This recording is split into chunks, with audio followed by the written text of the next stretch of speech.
Welcome back. Welcome back. We are back. We are back. Another day, another Sunday. You are now tuned into Our Hidden History, radio show. Yeah, man, we're back.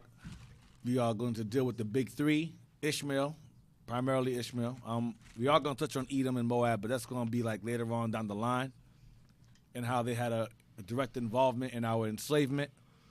So we left off with it was literature and history.com. We left off of there.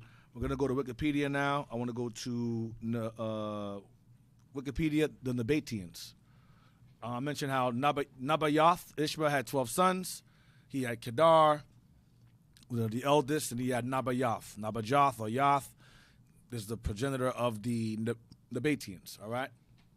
We're going to read about the Nabataeans, and we're going to stop at unknown amount. All right? Unknown amount. Nabataeans. The Nabataeans are Nabataeans. Mm-hmm. Nabatean Aramaic. Vocalized as, let me jump down, were an ancient Arab people who inhabited northern Arabia and the southern Levant. Their settlements, most prominently the assumed capital city of Raghmu, present-day Petra, Jordan, gave the name Nabataean to the Arabian borderland that stretched from the Euphrates to the Red Sea. Mm-hmm. The Nabataeans emerged as a distinct civilization and political entity between the 4th and 2nd centuries BCE, with their kingdom centered around a loosely controlled trading network that brought considerable wealth and influence across the ancient world. Described as fiercely independent by contemporary Greco-Roman accounts, the Nabataeans were annexed into the Roman Empire by Emperor Trajan in 106 Common Era. Nabataeans, individual culture, easily identified by their characteristic finely potted painted ceramic, was adopted into the larger Greco-Roman culture. They converted to Christianity during the later Roman era. They have been described as one of the most gifted peoples of the ancient world and one of the most unjustly forgotten. Go to history. Where does it say unknown amount? Let me see where. Can y'all find that in the page, please? Unknown amount. So now I'm not reading the wrong thing. Okay, here we go. Go back up then. Go back up so we can know. All right here. Go ahead. The Nabataeans were allies of the first Hasmoneans in their struggles against the Seleucid monarch. They then became rivals of the Judean dynasty and a chief element in the disorders that invited Pompey's intervention in Judea. Because in 65 BC, you had General Pompey that invaded and took over Jerusalem, and that's how they managed to take. Rome managed to possess Jerusalem by that time during Pompey. The Nabataeans helped the Romans basically help us to overthrow or take over Judea. The Romans. Go ahead. According to popular historian Paul Johnson, many Nabataeans were forcibly converted to Judaism by Hasmonean king Alexander Jannaeus. Because the Nabataeans and the Edomites pretty much resided together, if not next door. When John Hyrcanus took over, him and his children started to basically take over the land. Say, listen, you're either going to give us the land and convert, or we just destroy you. So they converted also. Some of them converted also. Go ahead.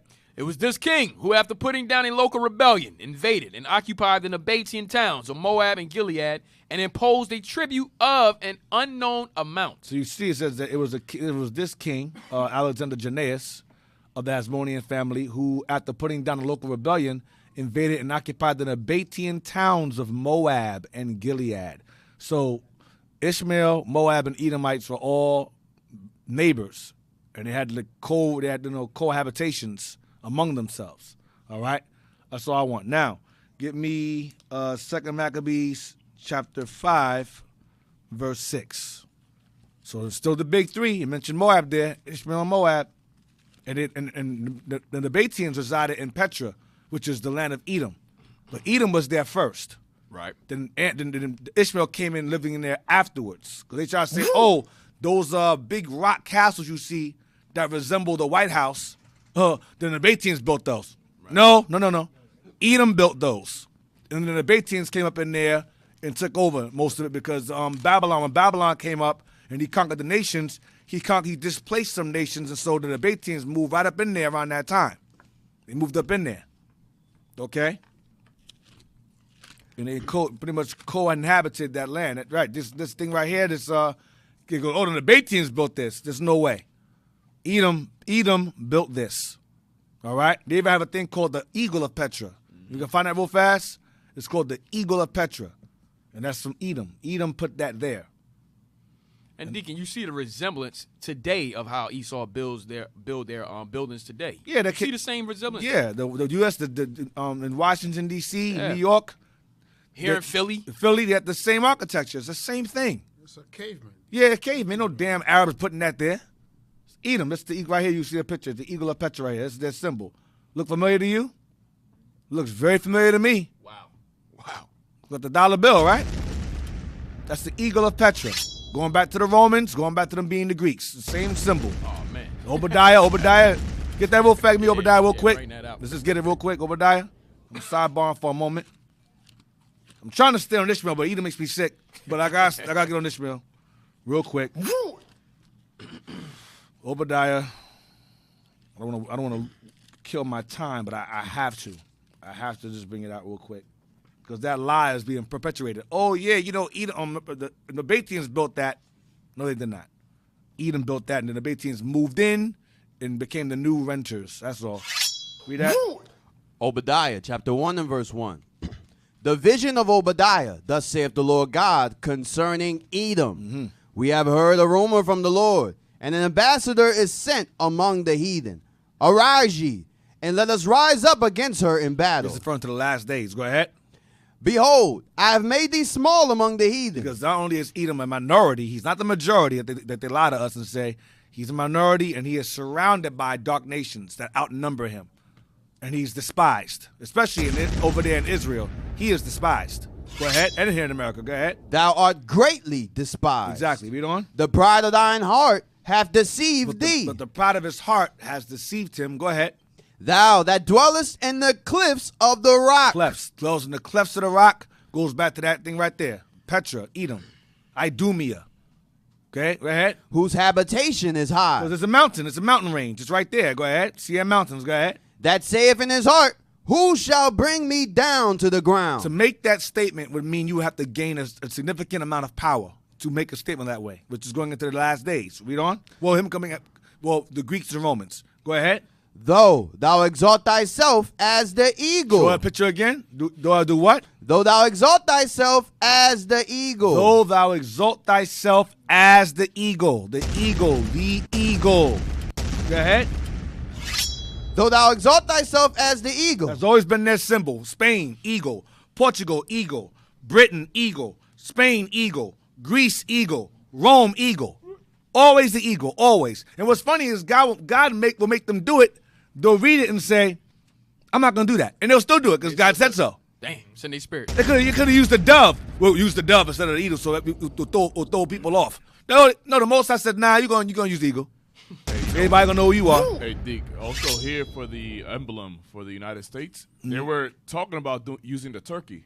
Yeah. But still, they went and still ended up using the eagle. Yep. They gotta honor that first beast. They gotta honor Rome. They have to honor Rome. Go ahead. And though thou set thyself among the stars. That's going into their space travel. Some of y'all say the moon landing never happened. That's fine. They are in space though. That's where your GPS works. Because they were in space. Go ahead. And though thou set thy nest among the stars, thence will I bring thee down, saith the Lord. Will I bring thee down? This coin right here, that's a bad coin. That's Susan B. Anthony. That's a Susan B. Anthony coin on one side, and that's the eagle landing on the other. This coin was minted the year of the moon landing, I believe. And the reason why they have Susan B. Anthony on one side and the eagle on the other is because Susan B. Anthony represents confusion and feminism. Feminism and them landing on the moon. It all goes back to exalting confusion and evil. It all goes back to the same. And when the truth started coming out, they got rid of the coin. Because it shows the eagle landing on the moon.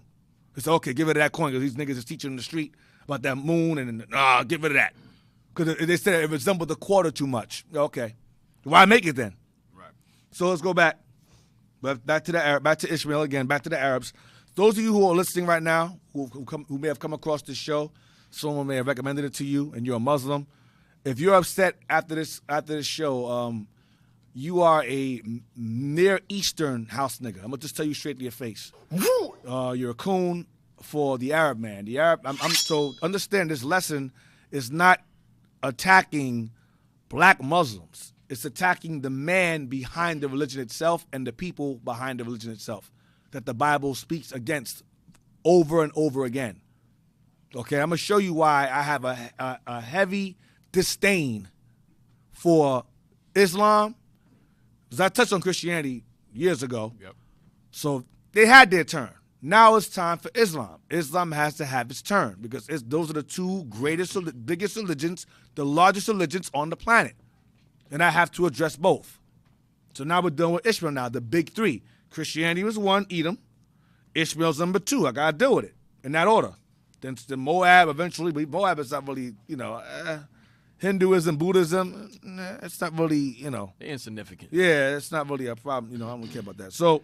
And Dick, they still have a hole in our community too. Yeah. The Arabman. Yeah. That religion is really kind of destroying our community as well. Yeah, but I'm going to show how Moab ties into this and so just how they're no better. I'm going to show that. So let's go to 2 Maccabees 5, verse 6 to 8. The book of 2 Maccabees, chapter 5 and verse 6. But Jason slew his own citizens without mercy. Jason's going into this evil Negro that was he was responsible for trying to assimilate. Well, he did assimilate our people into Greek society. He was a coon. He was the worst of the worst black man on earth. One of the worst men ever you read about in the scriptures. Jason, go ahead.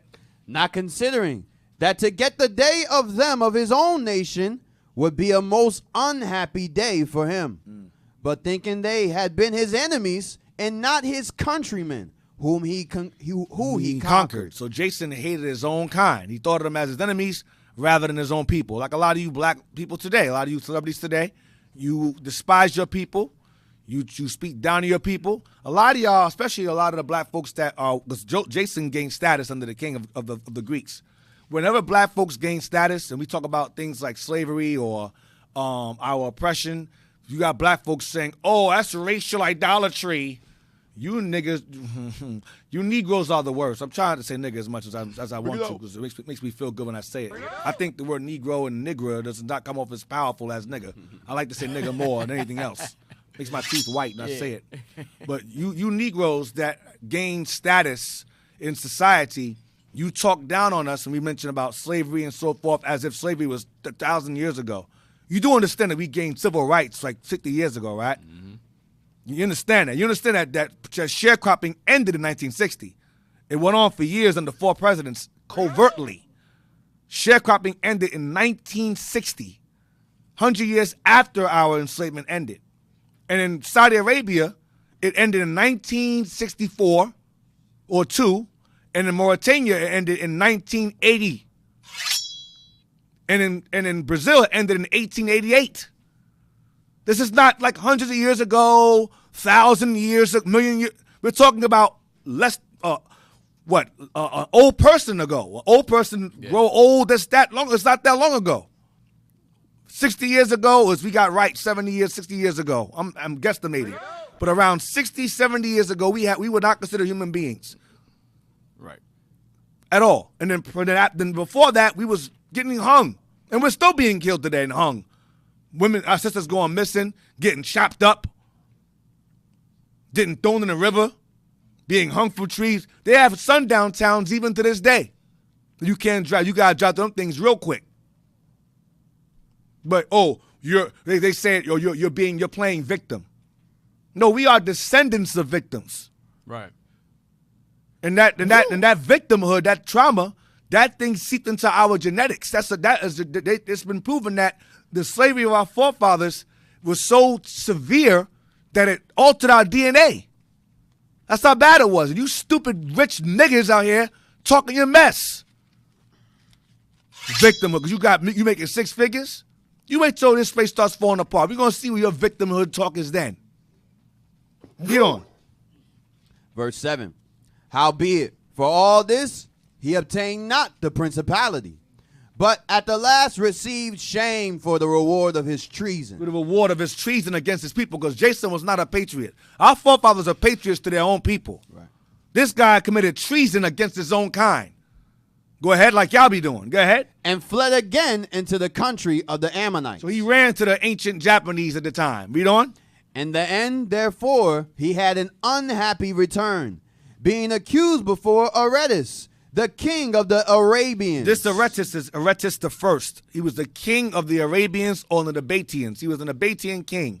Aretas the First. Go ahead. Fleeing from city to city, pursued of all men, hated as a forsaker of the laws, and being had in abomination as an open enemy of his country and his countrymen, he was cast out into Egypt. All praise. He was exiled into Egypt. But he ran to that Arabian king Aretas the First.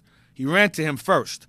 Now, get me 2 Corinthians 11 and 32.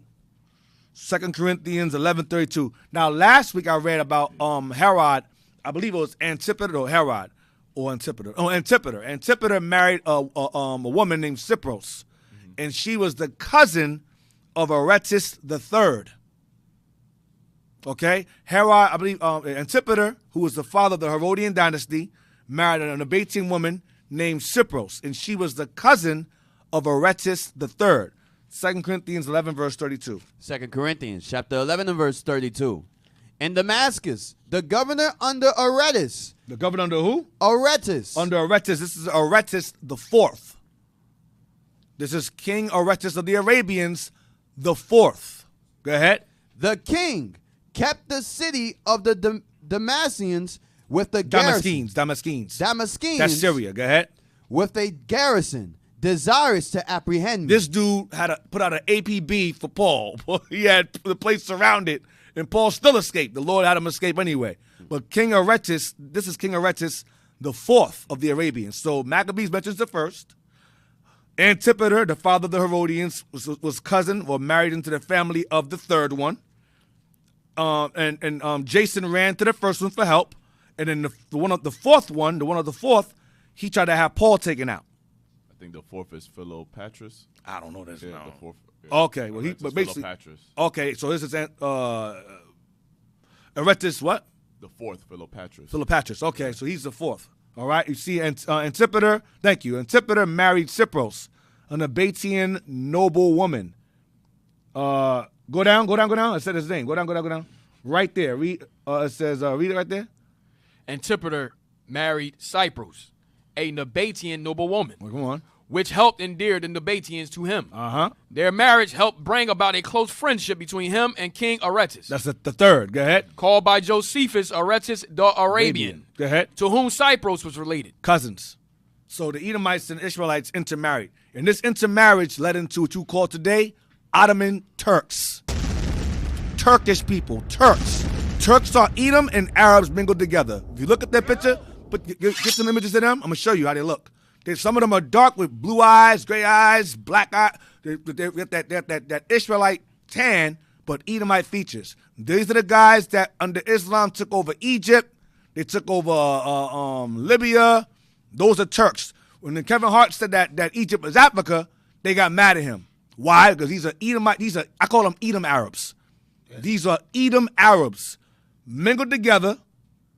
And they said, oh, we were always in Egypt. No, you were not always there. He wasn't. But Edom does that. Edom will conquer a people and then profess to have always been there and be those people. That's why you watch the movie The Mummy, how that guy looked. That guy shouldn't look like that at all, The Mummy. He should have been a straight Negro playing that role. Or him might play that role. This is them here. You see the two girls, the two girls there. Yeah, click down. Let me see them real fast. Blow it up. Let me see them. So you see that the Edomite features. One looks more Arab, one looks more not Arab, Arabish, Edomitish features. Those are Turks. Okay? We got that book about the Turks, who they are. That book, you pull that up real fast about the Turks. Wasn't Herod Antipas married to Aretas the Fourth's daughter, who he divorced and then married his brother's wife? I forgot. They was doing a lot of intermingling. That's when John got beheaded. I think that was Aretas the Fourth, Philopatris' daughter, that he was married to, Antipas.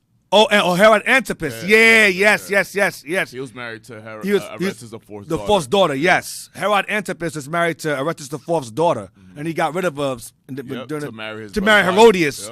Yep. Get that real quick, John, real fast. Get that. And then John got beheaded. John got beheaded because of that. Yes, he left his wife for this chick here. Even in Genesis, Esau was marrying. Yeah, I brought that out last week. Esau married the Ishmaelite Nabataeans' sister. Yeah. That was the beginning of them intermingling, and over time they became Turks. That not all of them, because Ishmael had 12 sons, but certain families of Ishmael in Edom intermarried, and that's your Turks. Was it that? John gets beheaded with Herodians dancing for him and all that. So John.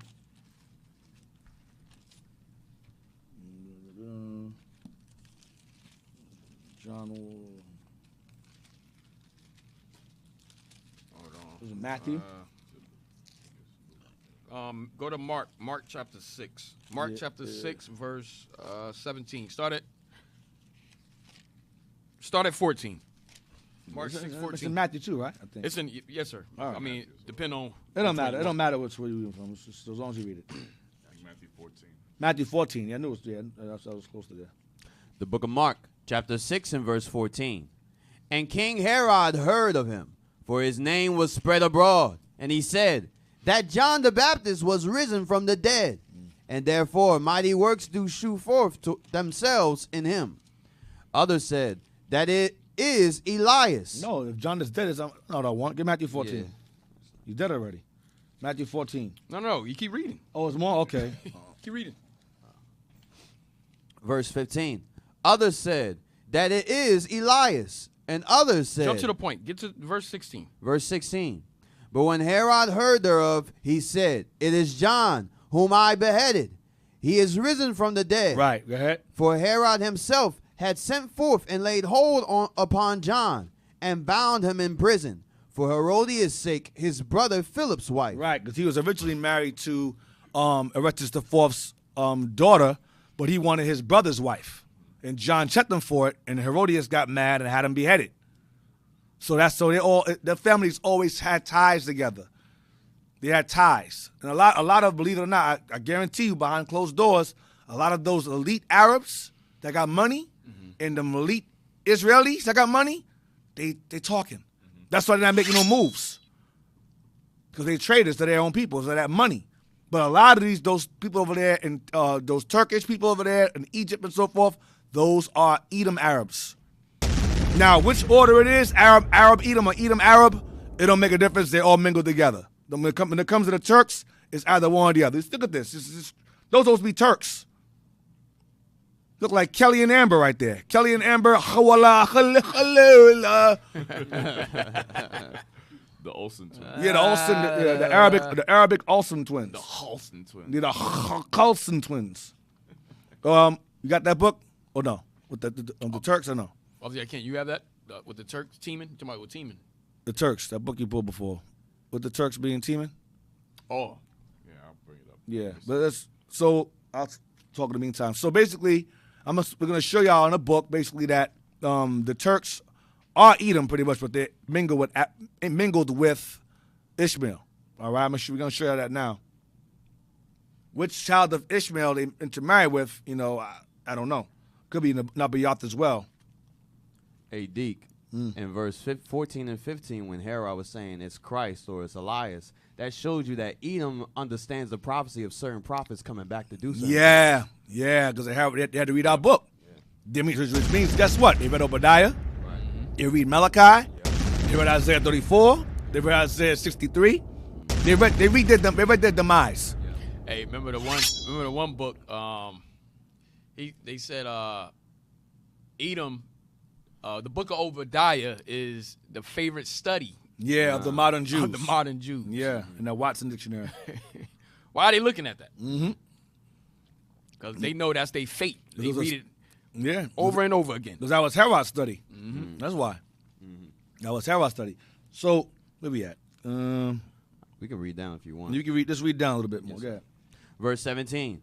For Herod himself had sent forth and laid hold upon John. Now, I'm sorry. Y'all can fact check us, but I'm telling you, that's how it went. He was married to Aretas IV's daughter, and he left. He got rid of her to go and take his brother Philip's wife, Herodias.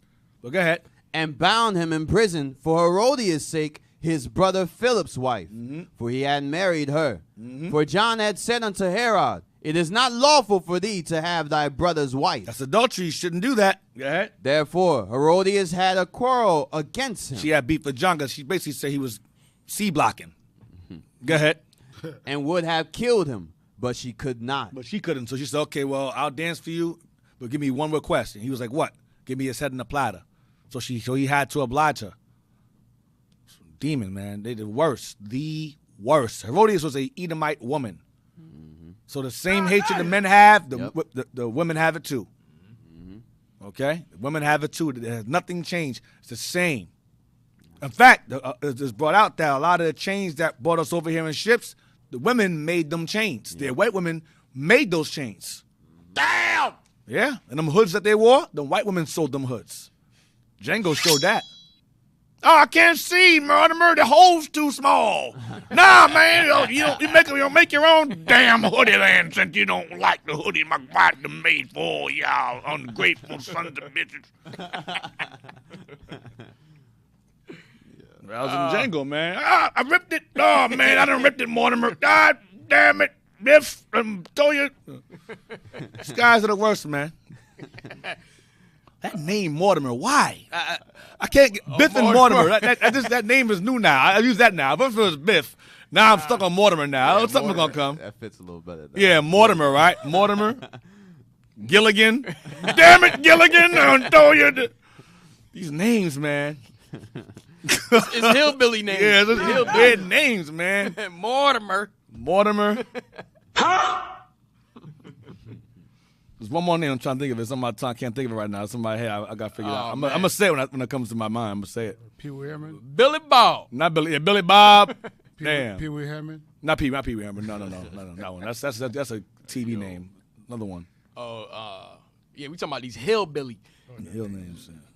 Damn. Not Mortimer. Hills have eyes, Edomites. All right, what we got? Dusty of America. Let's go to the page. All right. The Destiny. Go. Bro, can I read I was going to skip past it, so we don't. Oh, it's all right. You read it. The Destiny of America, with an appendix, Who Are the Japanese, by Road Builder. What's the year? Go down. It's on the next page. Oh, it's on the next page. Next page. What's the year? Oh, year 1921. Yep. Still okay. So at this point, and this book is not accessible to us. 1921. We want no civil rights. Go ahead, blow it up. Still white eyes only. Yeah, still white eyes only. Yep. The Edomite family, named Teman in Hebrew, is Taman, and linguistically identical with Teman, Altaman, Othman, Osman, or Ottoman. Ottoman is the Ottoman Turks that conquered the Holy Roman Empire in 1453. Go ahead. Osman, Ottoman, or Othman is an Edomite family name. Edomite family name that mingle with Ishmael. Go ahead. The historian Gibbon, in his 47th chapter, gives the original form of the name of Othman, the son of Atorgru, as Thaman. Now Teman, or more strictly Theman, was a grandson of Esau. Grandson of Esau, a duke. Ottomans are dukes. Israelis are dukes. Rome was a duke. Greeks were a duke. You understand? Russia was a duke. All the elite families of Edom took these lands in possession. So the Turks are Edom and Ishmael mingled together. Primarily Edom, but mingle with Ishmael as well. Let's go back. So basically, they find their own self. They find their own. It's just ridiculous. It's just a bunch of heathens doing this, just running wild. The leash is gone. Christ come back and put the leash back on.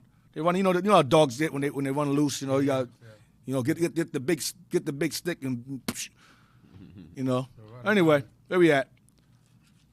Get me Isaiah 60 verse 7. Isaiah 60 verse 7.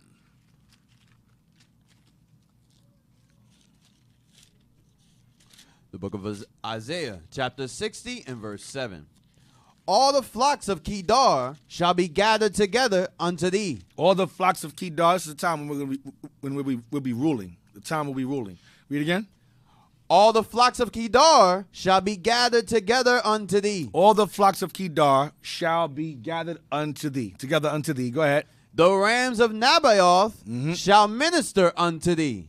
They shall come up with acceptance on mine altar, and I will glorify the house of my glory. So Ishmaelites are going to end up honoring the Lord at some point. They're going to get the chance to redeem themselves. Of course, after we've conquered them, of course, Right. and they're going to bring forth offerings to the Lord, to the true God, not the God they made up in their head, but the actual God of the Bible that they copied from and plagiarized and gave it a Arabic twist.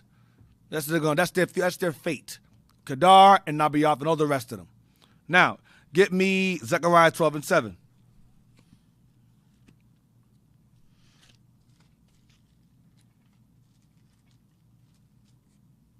The book of Zechariah, chapter 12 and verse 7. The Lord also shall save the tents of Judah first. The Lord shall save the tents of Judah first. The Lord will deal with Judah first and then all the rest. Go ahead. That the glory of the house of David and the glory of the inhabitants of Jerusalem do not magnify themselves against Judah.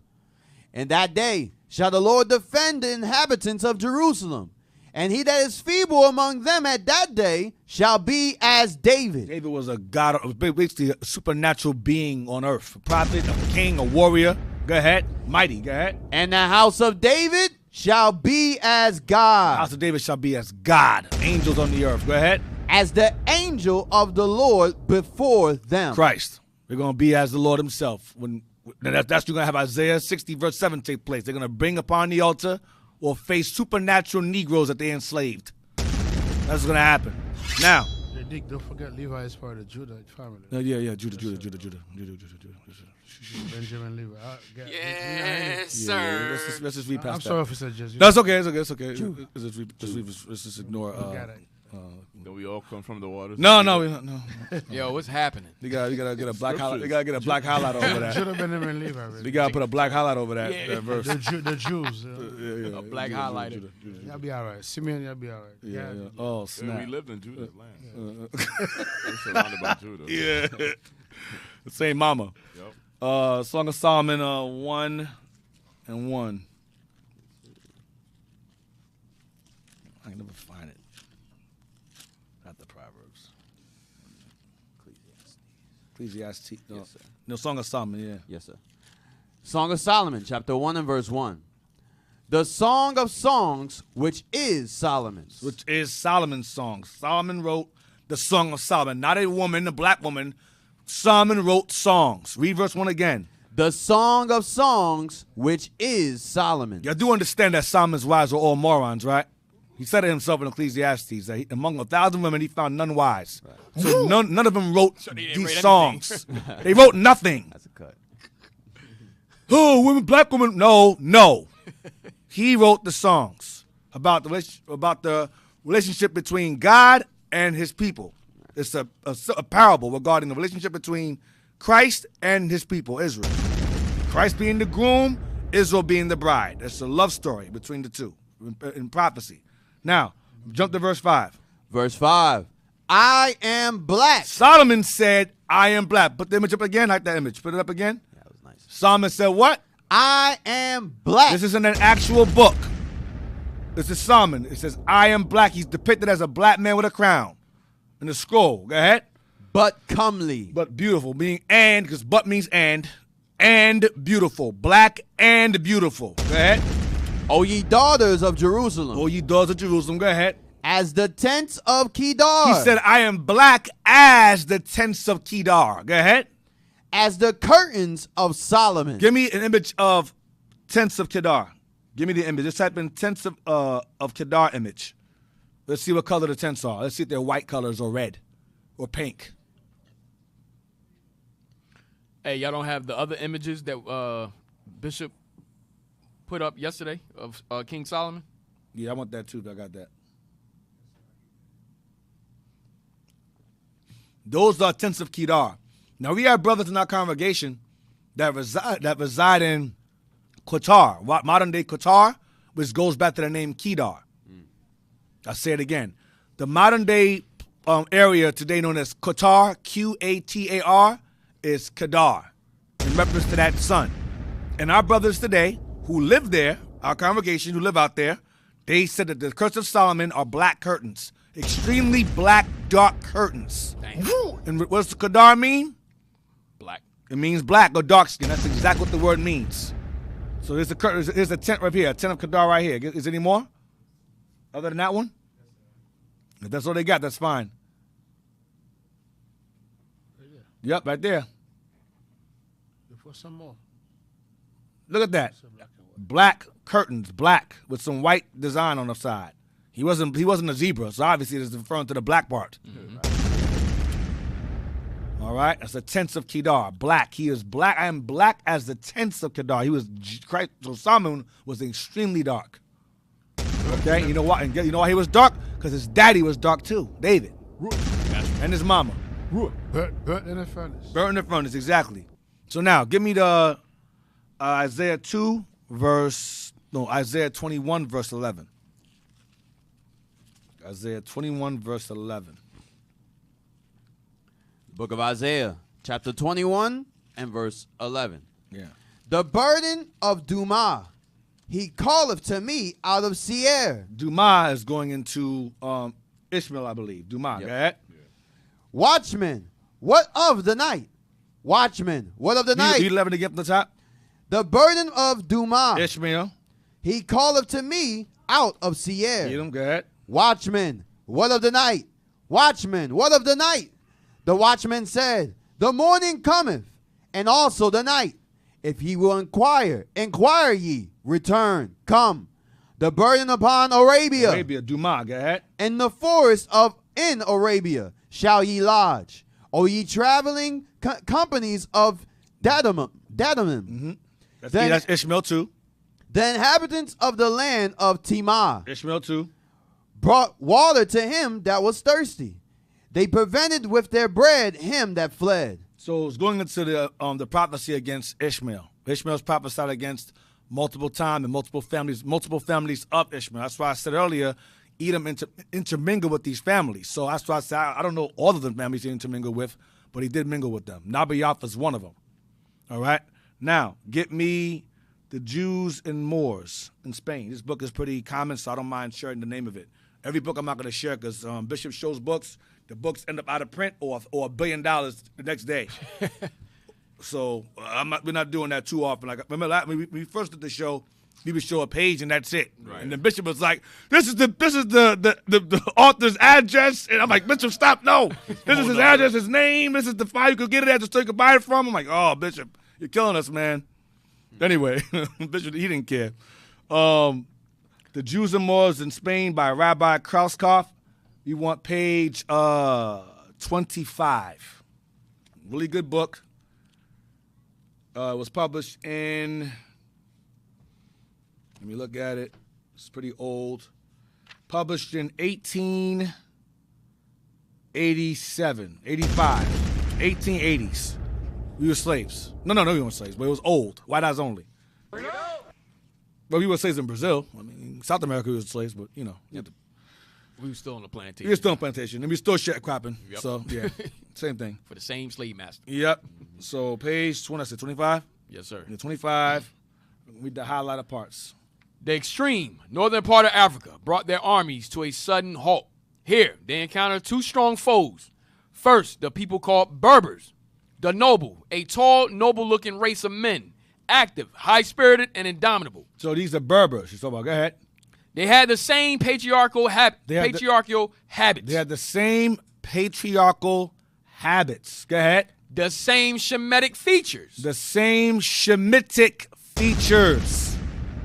Were equally skilled in the use of arms and the breeding and handling of horses. And so the Arabs believed them to be of their own race. Because they were related. Because the Ishmaelites and the Israelites are of Abraham. That's why it's saying that. The Berbers were our people. The Semitic Berbers were. You had two groups. You had the Hamitic Berbers, or Tuaregs today, that were heavily involved in our slavery. We're going to get to them later on.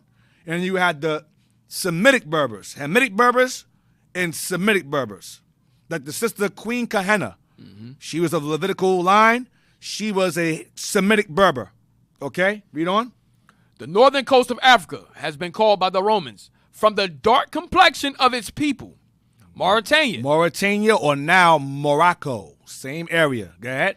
and his people were called Moriscos. Moriscos is, go ahead. Or Moors. Or Moors. So Moriscos or Moors or Semitic Berbers are the same thing. Go ahead. When the superior force of the Arabians... When the superior force, because by this time Islam gained a huge following and power. Go ahead. When the superior force of the Arabians compelled the Moors to submit at last. Once the Moors submitted, they became Moriscos. Go ahead. The conquerors and the conquered coalesced so completely that in less than a decade, the one could not be distinguished from the other. Because the Israelites, the real ones, and the Israelites looked the same. They were both black. Then because of them intermingling with Esau, some of them look pale. You don't really see dark Arabs like that. They don't really show them. No. But they exist. They're around. You can't distinguish them from us because we have the same father, Abraham. So there's similarities with us. Let me see. Go down and see if I want more.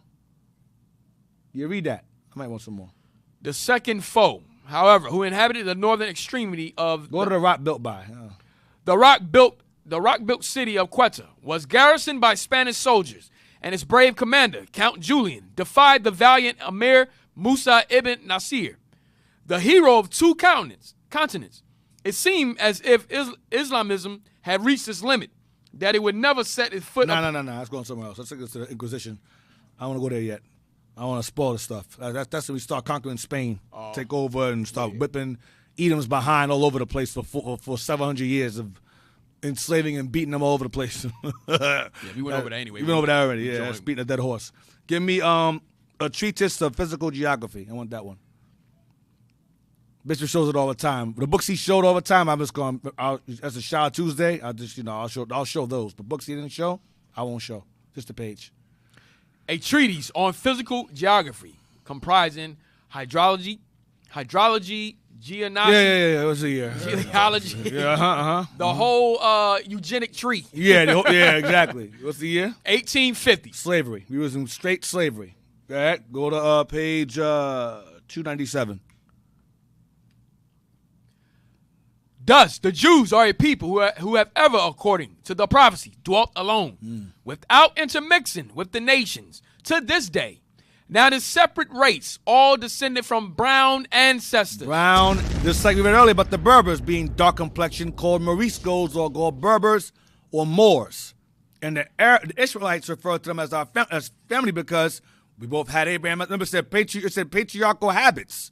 Ishmael had Abraham as their father, and we had Abraham as our father. So we shared similar habits based upon oral tradition passed on from Abraham to Isaac to Jacob. Read on until they got involved in Islam. Go ahead.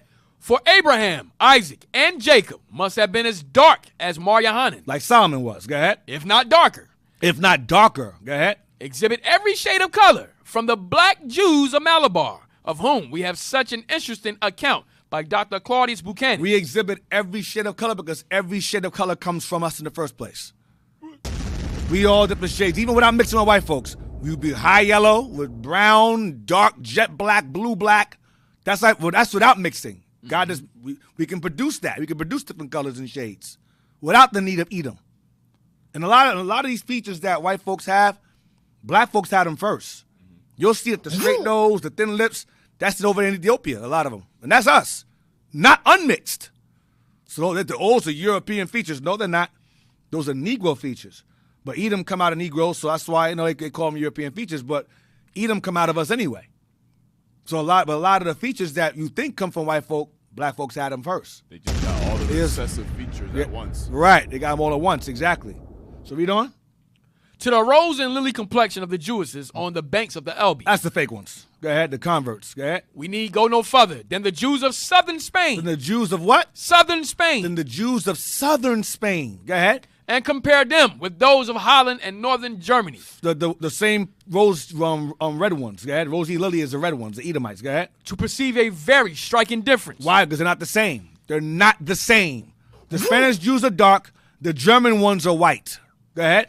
The Spanish Jew is always dark complexion. The Spanish Jew is always dark complexion. Keep that in mind. Keep that in mind. Spanish Jew. Watch. Go ahead. And his hair is uniformly black. And woolly. Go ahead. Whilst the German Jew is often as fair as any German. Because he's a German. Go ahead. And has lighter red hair. Because he's Edom. With blue eyes. Because he's Edom. Go ahead. The various shades of color observable among the Negro or African race tends to the same conclusion. Watch. Along the coast of Guinea, which is low, marshy, and hot, we find jet black complexions. And this is the very country from which American Negroes have been derived. What are they saying? That the American Negroes are the same as the Spanish Jews. That's what they're saying. And I'm going to prove that too. I'm going to prove it. Now, get me the next book. Give me The Jews by Maurice Fishberg. This is also on Shout Out Tuesday. Bishop brings it out. I want page 63. Remember the Spanish Jews? Page 63. I got the devil on the page. Damn. I want 62. Shoot. Do I want it? Go to 64. That's fine. Read that right there. Yep, read that. These fair-haired Jews created a problem. The fair-haired is the red one. Remember in the last book, red-haired, blue eyes, blonde hair, blue. Remember that? Read it again. These fair-haired Jews. Now I'm sorry. Before you even go there, go back to the other cover of the book. Go to that book, please. Blow it up, please. This is a book called The Jews, a study of race and environment by Maurice Fishberg. You know what Berg mean? It means the so-called put this together, not IUIC. This is in our book by Maurice Fishberg. Okay, just so there's no confusion about who put it together, and it was published, I believe, in 1911. 1911. All right, let's go back. Put that disclaimer out there. Read that. These fair-haired Jews created a problem for anthropologists. Created a what? A problem for anthropologists. Why would they create a problem for anthropologists? An anthropologist is a person that studies people. Yep. Why would these people create a problem for anthropologists? Read on. It is a question whence these Indo-Germanic Jews, as Virgil called them. It is the question when did these Indo or white pale Edomite Jews come from? Go ahead. Virgil called them, have found their way into the midst of a dark complexion race like the Jews. How they find themselves among the dark-skinned complexion race, like race, not religion. Race. Dark complexion race like the Jews. Where they come from? If the Jews are black, who are these guys over here? Huh? Now, get the next page. Read the top. Watch this. In fact, even the Spanish and Portuguese Jews, the Sephardim. The Sephardim is the Spanish Jews. Go ahead, watch this. Who have been considered to be of a much darker complexion than the Eastern European Jews. So the Spanish and Portuguese Jews, or Sephardim, are considered to be of much darker complexion than the white ones. Jump down to the bottom. Oh, you want the Well, go. the Ashkenazim? Well, go. The Ashkenazim? Yeah, read that. What? Yeah, read that. Yeah. Read the whole thing again. Read from the top. Yes, sir. In fact, even the Spanish and Portuguese Jews, the Sephardim, who have been considered to be of a much darker complexion than the Eastern European Jews, the Ashkenazim, also have a fair number of blondes among them, as can be seen from the following figures. So these Eastern European Jews made their way into Bosnia, England, North Africa, Italy, various other areas in Turkey, and they have blondish hair, right? That's what it's saying. The hair in the eyes, a small percentage. Now jump down to Those are your the bottom. Khazars. Those are Khazars. Now jump down to the Sephardim right here. The Sephardim. Go, move it up some. Watch this. The Sephardim, who had been reputed to Go back. Watch this. have preserved the Jewish type more perfectly, are also not lacking in a blonde element. That's all I wanted. Let me see. That's all I wanted. Let me see something.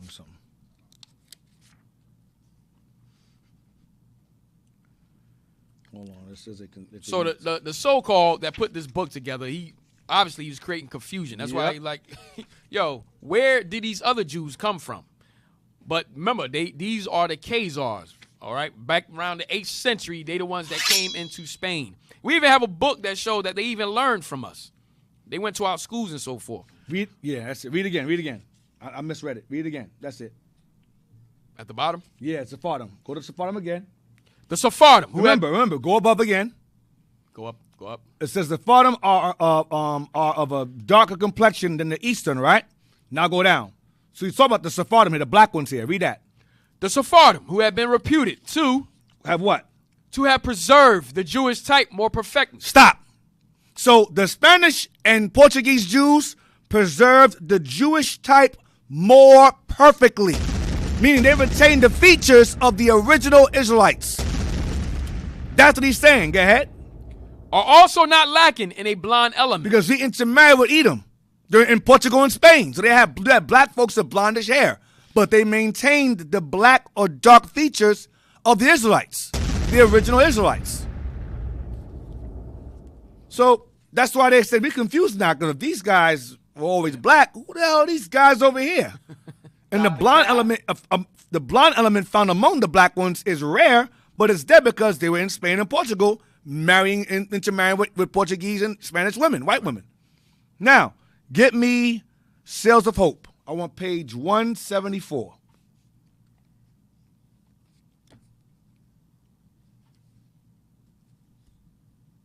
All right, blow it up. Let me see it. Sails of Hope, the secret mission of Christopher Columbus. The secret mission of Christopher Columbus. What could this be about? The secret mission. By Simon Wiesenthal. No, that is Wiesenthal. I didn't write this book. Page 174. There's a lot in here, too. I'm just going to just read that one page first, though, because I'll mess around and have your heads explode with the stuff that's in this book. Do you want to go down to We Do Know?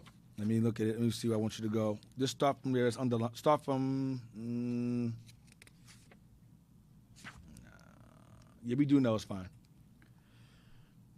We do know, however, that Columbus sent him together with Rodrigo de Xerxes. I don't know why I want this page. I don't know how it ties, but I'll use it anyway. I don't know why I have it here. I think I wrote the wrong page down, but it's still good. Go ahead and read it. We do know, however, that Columbus sent him together with Rodrigo de Xerxes on shore to communicate with the natives. Yeah, he sent, Luis de Torres. He sent his translator. Go ahead, read again. We do know, however, that Columbus sent him. Him is Luis de Torres, his translator, his Hebrew translator. Go ahead. Together with Rodrigo de Xerxes. Go ahead. On shore to communicate with the natives. To communicate with the natives. Go ahead. And so we can conclude. The natives is the natives of America. The natives of America. Go ahead. And so we can conclude that after the landfall in America, the first words addressed to the natives were words of Hebrew. So the first words addressed to the Native Americans was Hebrew, because they spoke it on this side of the world. But you gainsayers that say Northern Kingdom is not Native Americans, y'all are stupid as hell. Read on. Curiously enough, Vasco da Gama was to repeat the experiment a few years later.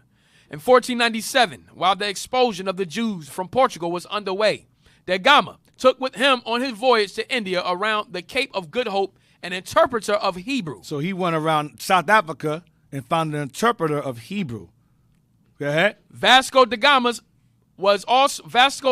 man was also a Jew. Another Hebrew interpreter. Go ahead. Convert. Go ahead. Gil Nunes, who, like Luis de Torres, underwent baptism just before the voyage. After the landing in Calicut on the Malabar coast of India on May 21st, 1498, he was the first to go on land. He, too, addressed the inhabitants in Hebrew, just as Luis de Torres had done 5 years earlier. The next page, watch this. Marco Polo had already mentioned the presence of Jews on the Malabar coast. Remember, the last book mentioned the Jews of Malabar being dark-skinned. So they brought translators with them to visit these people to speak Hebrew. So they visited America to speak to what? Hebrew-speaking people. And they visited India to speak to Hebrew-speaking people, which are Israelites on the Americas and Israelites in India. I don't know why I have this page here, but I'm sure it serves a purpose at some point. Go ahead, read on. The so-called Peppered Coast in what is at present the Indian state of Kerala. Yeah, I don't want that page. I don't want this page, but it's still good stuff. I guess that's a little shot for those of you who doubt Northern Kingdom, I guess. I don't know why I put that there. Whatever. All right, give me 2 Chronicles 17, verse 1.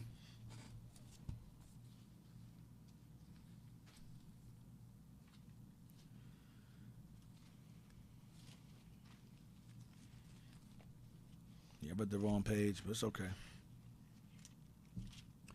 The book of 2 Chronicles, chapter 17 and verse 1. And Jehoshaphat his son reigned in his stead, and strengthened himself against Israel. And he placed forces in all the fenced cities of Judah, and set garrisons in the land of Judah, and in the cities of Ephraim, which Asa his father had taken. And the Lord was with Jehoshaphat, because he walked in the first ways of his father David. He was righteous. Go ahead. And sought not unto Balaam, Be a little faster. but sought to the Lord God of his father, and walked in his commandments, and not after the doings of Israel. Therefore the Lord established the kingdom in his hand, and all Judah brought to Jehoshaphat presents, and he had riches and honor in abundance, and his heart was lifted up in the ways of the Lord. Moreover, he took away the high places and groves out of Judah. So he was doing right by the Lord. Jehoshaphat. Go ahead. Also in the 3rd year of his reign, he sent to his princes, even to Benhail, and to Obadiah, and to Zechariah, and to Nathaniel, and to Micaiah, to teach in the cities of Judah. Go ahead. And with them he sent Levites, even Shemaiah, and Nathaniah, and Zebediah, and Aziel, and Shemiramoth, and Jehonathan, and Adonijah, and Tobijah, and Tobadonijah, Levites, and with them Elishama and Joram, priest. And they taught in Judah, and had the book of the law of the Lord with them, and went about throughout all the cities of Judah, and taught the people. They went out there street teaching. You have men out there going on the corner teaching the people. Go ahead. And the fear of the Lord fell upon all the kingdoms of the land that were round about Judah, so that they made no war against Jehoshaphat. Come on, verse 11. Also, some of the Philistines. Some of who? Some of the Philistines. Some of the Philistines. Brought Jehoshaphat presents and tribute silver. Go ahead. And the Arabians brought him flocks. So the Philistines and the Arabians, they brought us tribute. Go ahead. When we were doing good, they were subject to us. Go ahead. 7,700 rams and 7,700 he-goats. All right. So I'm showing you that here, when we ruled, we were doing right by the Lord, these nations were subject to us. We were not subject to them. So we're going to take a quick break after this, and we're going to give you what happens when we started going against the Lord and how that flipped around. All right? So y'all stay tuned. We'll be right back. Israel united right from corners to countries, gathering the 12 tribes of Israel. We gonna take the world.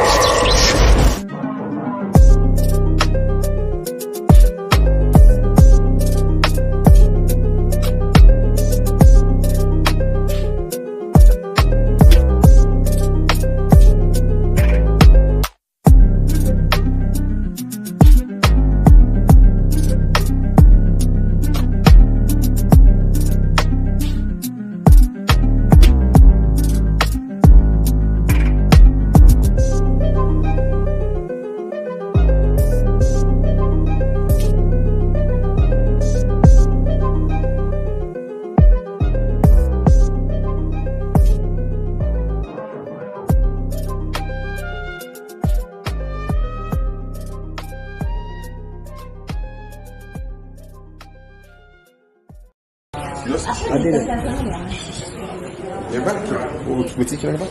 Hey, ask Deacon Malachi what happened. Nah, let me show you. What happened, Deep? No. You don't want to know.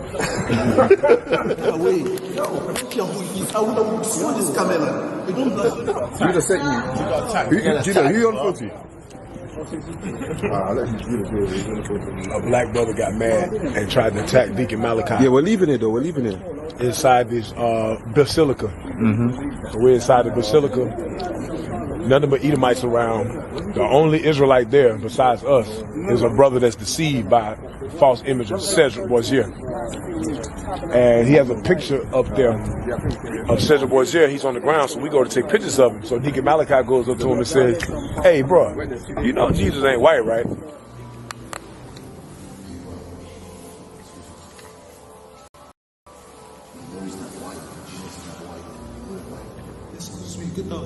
Don't say that, you are blaspheming. Get away. How dare you blaspheme the name of Jesus? No, get away, don't blaspheme here. You don't blaspheme. How dare you come here to blaspheme the name of Jesus? Inside, no, get out. How dare you blaspheme here inside the tabernacle? Who are you? He's not white, man. Get away, get away. He get mad and get up and push Deacon Malachi. Get mad, get angry, so we had to jump in between them. Whole scuffle going on. Edomite running out there. Ah! They scared. Deep, man, deep. I'll pray the Most High. The Spirit was on him, man.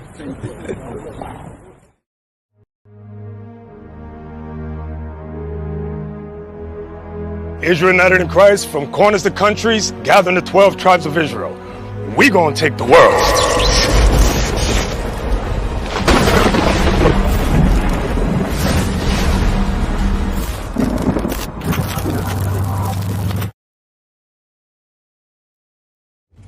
Hey, Most High in Christ, bless Israel, Bishop Nabataeans. Some of you call me the general, and I appreciate that term, but today we're going to find out if I'm a true general or not.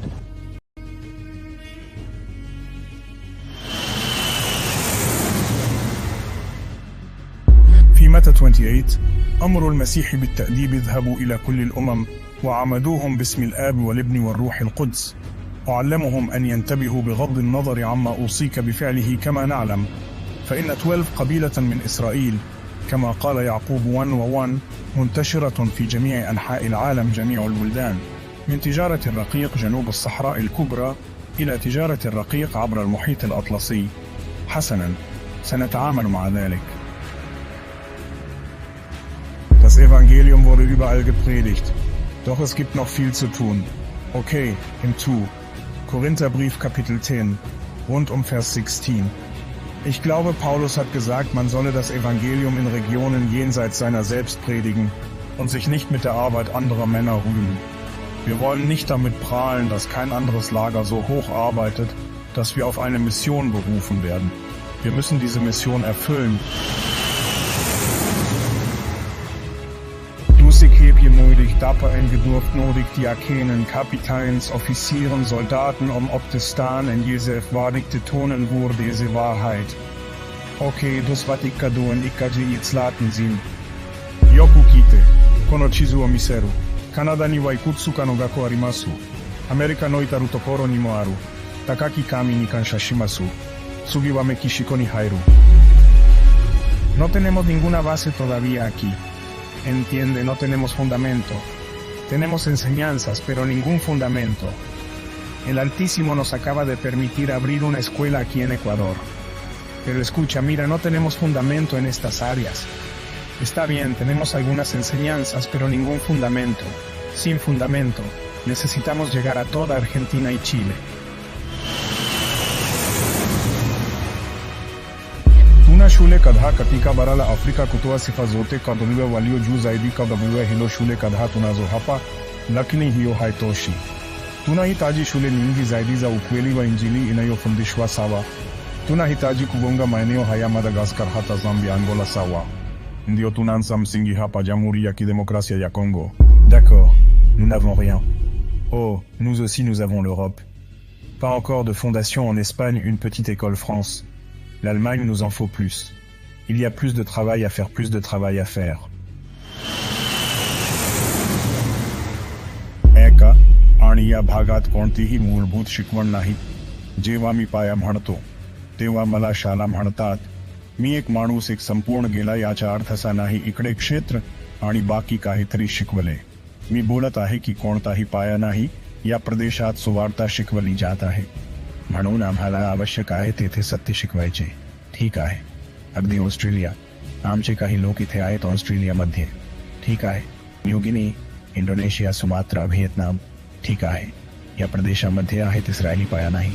सत्य सुवार्ता शिकवली पाहिजे की आपल्या लोकांना या प्रदेशात विखुरलेले आहेत. Está bem, a partir do momento do comércio subsaariano de escravos. Compreende isso. Compreende isso, Israel. Compreende isto. Muito trabalho a fazer. Muito trabalho a fazer.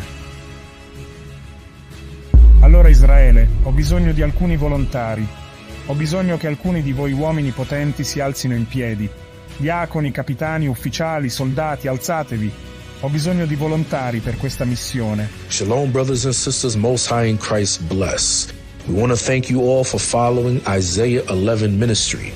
We're here to inform you that the local Sabbath classes will now be available in all languages. All of the classes from the bishops, deacons, and captains will now be available in all languages. As it says in Isaiah chapter 11, verse 12, says that the Most High shall set up an ensign for the people. The book of Isaiah chapter 11 and verse 11. And it shall come to pass in that day that the Lord shall set his hand again the second time to recover the remnant of his people, which shall be left from Assyria and from Egypt and from Pathros and from Cush and from Elam and from Shinar and from Hamath and from the islands of the sea. Australia is one of the islands of the sea. And you have many other islands near Australia. For example, you have Vanuatu, you have Papua New Guinea, you have the Solomon Islands. All of these are islands of the sea, places where the Israelites in the last days will be scattered. Why? Because they are suffering God's judgment, because they broke his commandments.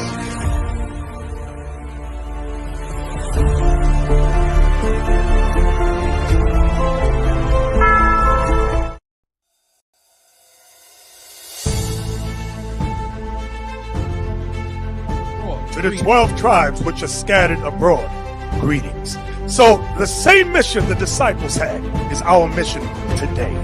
Our mission is unlike any other mission throughout the world. I want everybody to understand that, okay?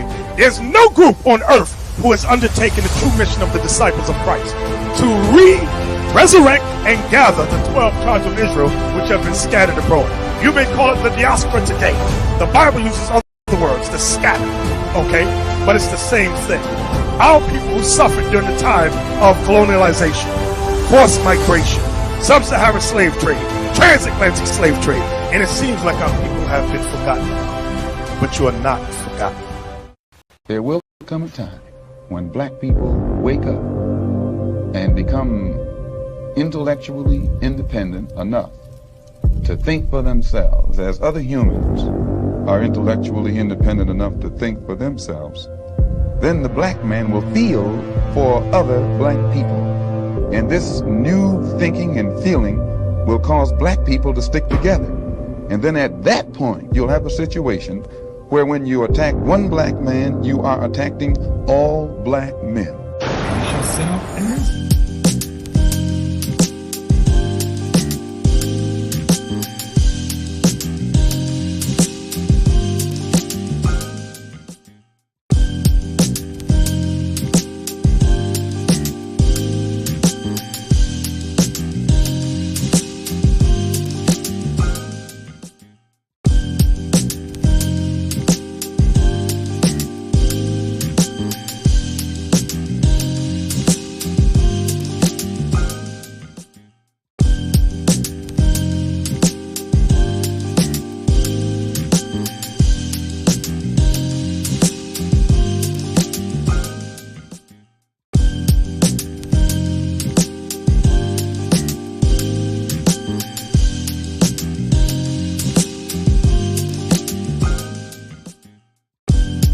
All right, we're back. We are back. We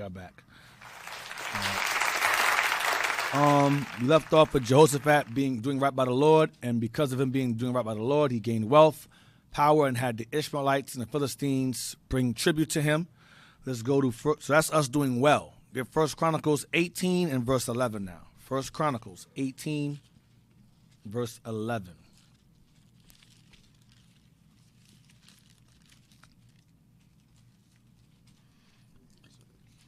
The book of 1 Chronicles, chapter 18 and verse 11. Them also King David dedicated unto the Lord with the silver and the gold that he brought from all these nations. So David went to war with these nations and brought back these things from them after conquering them. Read. From Edom. He conquered Edom. And from Moab. Conquered Moab. And from the children of Ammon. And from the Philistines, and from Amalek. All these guys were involved in our enslavement and conquering. All of them. But David conquered these nations. He subjugated them. All right, he subjugated them. Now, get me 2 Chronicles 9:14. Those of y'all who have any questions regarding the class, the topic, you can call us at 702-6121. That's 267-702-6121. 2 Chronicles 9 and 14. 2 Chronicles chapter 9 and verse 14.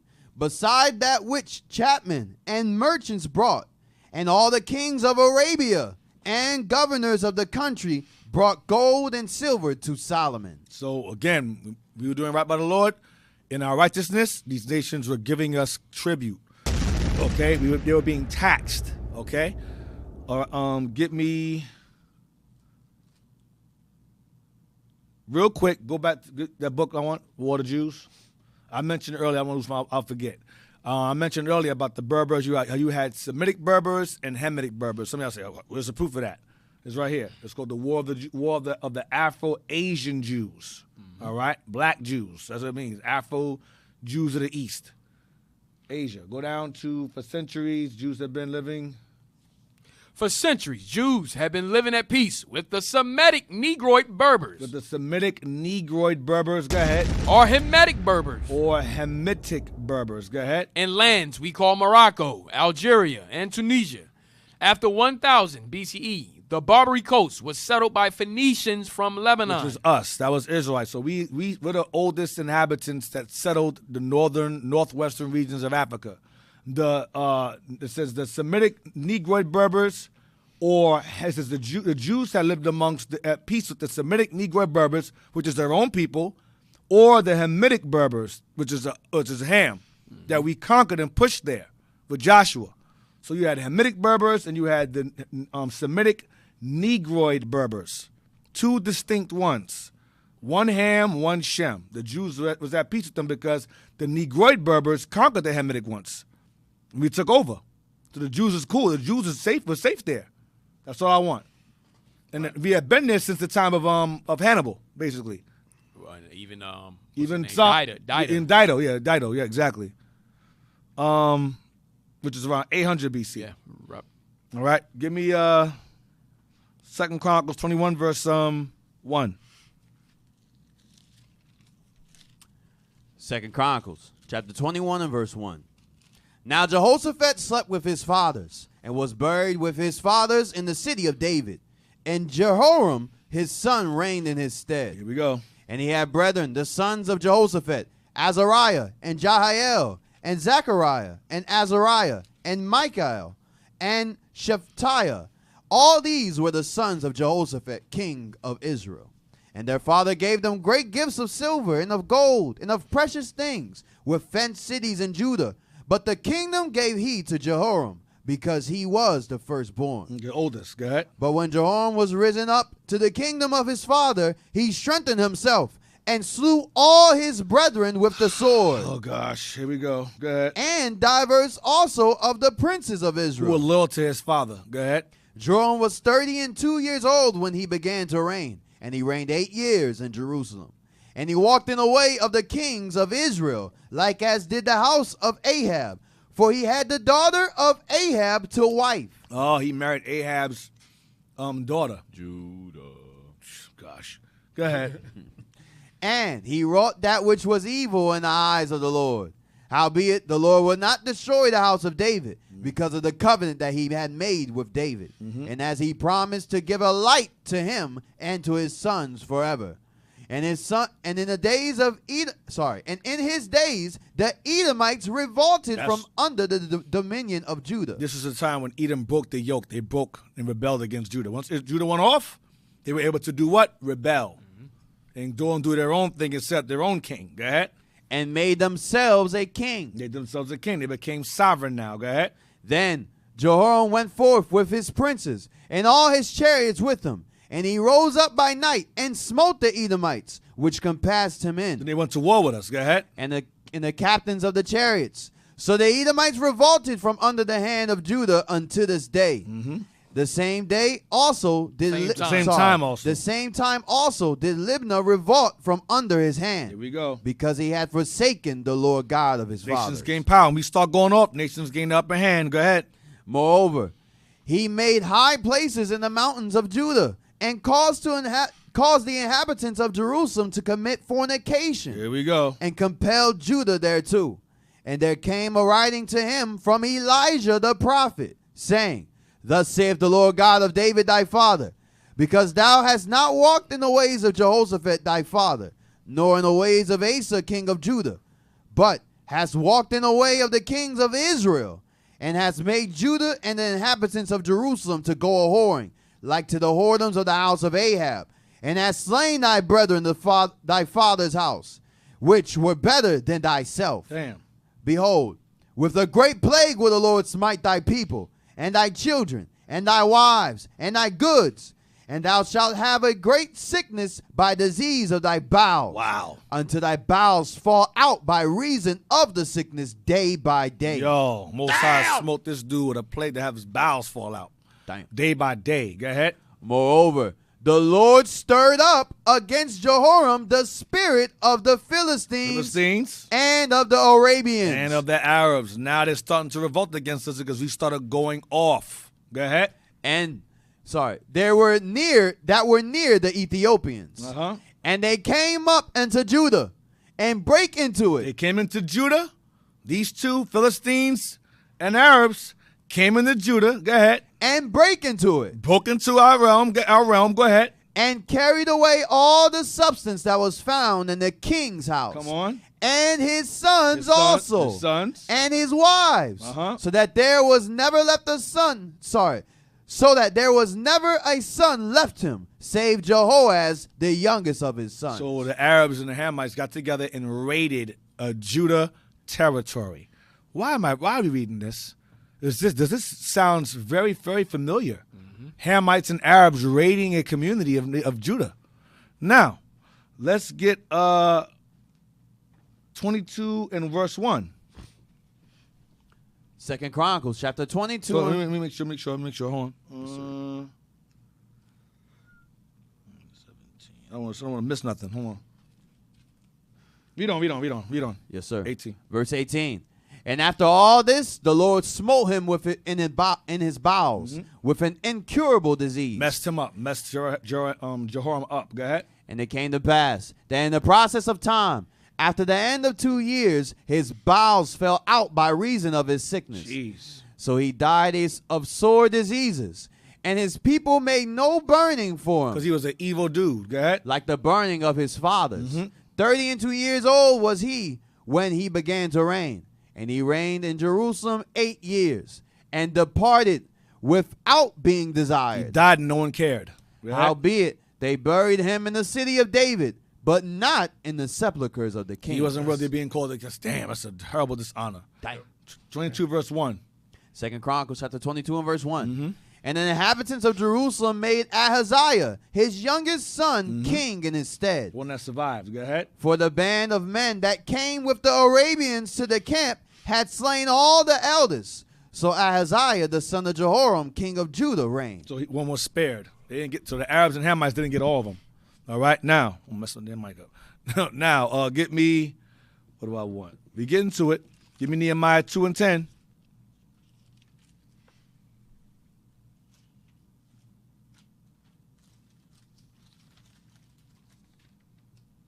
The book of Nehemiah, chapter 2 and verse 10. Hold on, make sure I write that book down. I mean, I've forgotten it. I meant to pull it now. Hold on.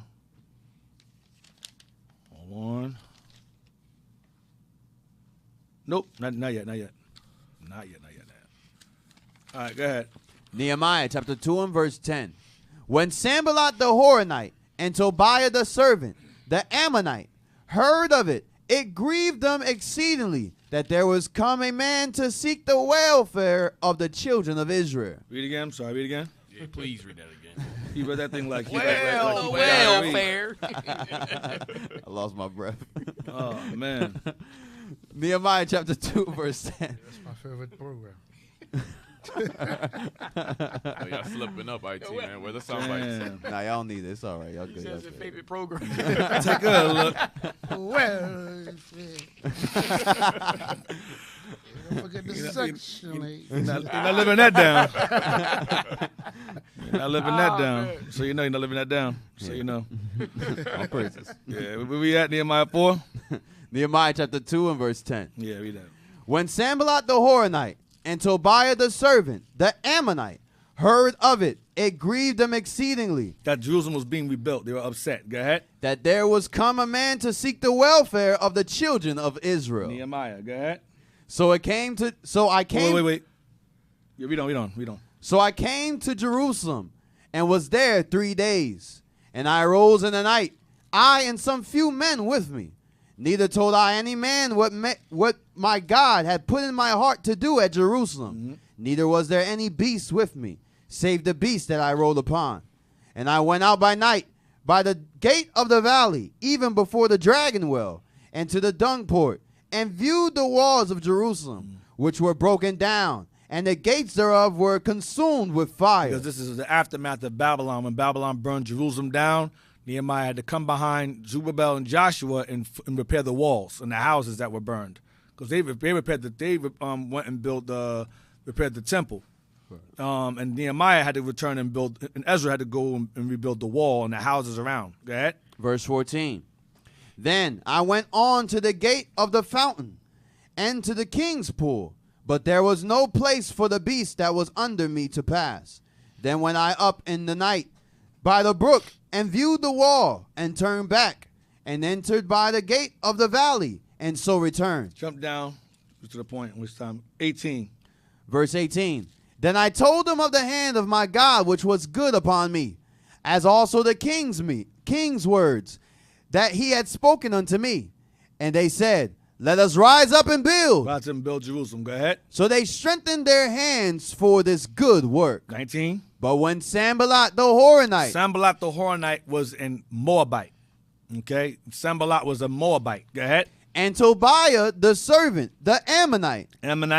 And Geshem the Arabian. Go ahead. Heard it, they laughed us to scorn and despised us and said, what is this thing that ye do? Will ye rebel against the king? Verse 20. Then answered I them and said unto them, the God of heaven, he will prosper us. Therefore, we his servants will arise and build. Watch this. But ye have no portion, nor right, nor memorial in Jerusalem. So why are Arabians in the land? Dang. They don't belong there. They have no right, no portion, no memorial in Jerusalem. They do not belong in Palestine. They don't belong there. They have no right to have that land at all. They conquered it through Islamic conquest. They took it over. Our forefathers said, you guys have no right to even be over here. Now, get me Nehemiah 4 and 6. So it says, Geshem the Arabian, Sanballat the Moabite, Tobiah the Ammonite. Give me Nehemiah 4 and 6. The book of Nehemiah, chapter 4 and verse 6. So built we the wall, and all the wall was joined together unto the half thereof, for the people had a mind to work. Verse 7. But it came to pass that when Sanballat and Tobiah and the Arabians. Now it's plural. Sanballat, the Moabite, Tobiah, the Ammonite. Go ahead. And the Arabians. Go ahead. And the Ammonites. And more Ammonites behind Tobiah. And the Ashdodites. Hamites. Heard that the walls of Jerusalem were made up, and that the breaches began to be stopped. Then they were very wroth. Verse 8. And conspired all of them together. They did what? And conspired all of them together. They conspired all of them together. Arabs and Hamites and Moabites and Ammonites conspired together, seeing us rebuild our home. Go ahead. To come and to fight against Jerusalem and to hinder it. So these nations were always against the rebuilding of our nation, the rebuilding of our home, the rebuilding of our people. They've always been against it. They're ops. They're biblical ops. That's what they are. Now, get me Psalms 96, verse 4. So they said, well, we can't really conquer them physically because they'll whip our behind. So we got to come a different way now. We can conquer them, but once we conquer them, how can we keep them in a way where they stay conquered? What can we do? Get Psalms 96, verse 4 and 5. The book of Psalms, chapter 96 and verse 4. For the Lord is great and greatly to be praised. He is to be feared above all gods. He's to be feared above all gods. Read the next verse. For all the gods of the nations are idols, but the Lord made the heavens. All the gods of the nations are made up. They're fabrications. They're not real. They're not real at all. Now, get me 2 Chronicles 32, verse 19. See what that says real quick before I move on.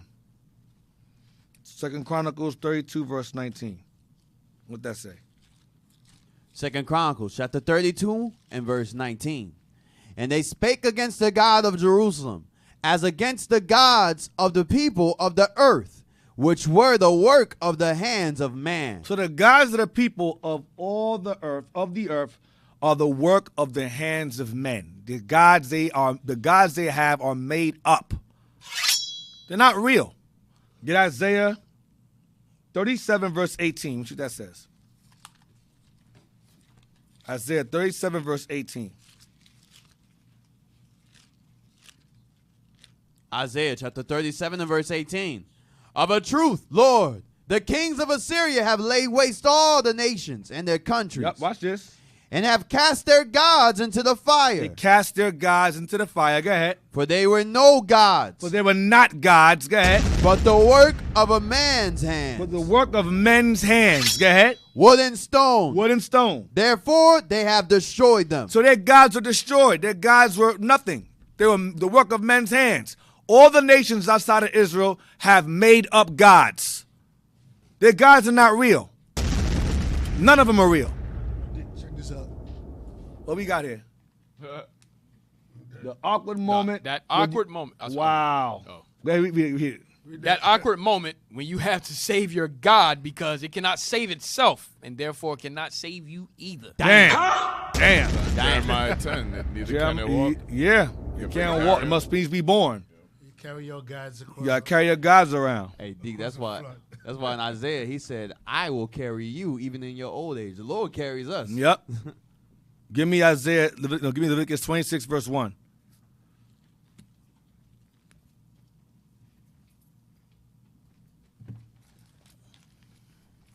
The book of Leviticus, chapter 26 and verse 1.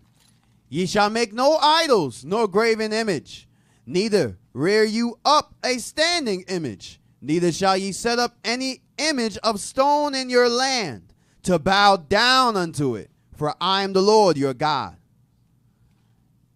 Hold on a second. Yes, sir. Read it again.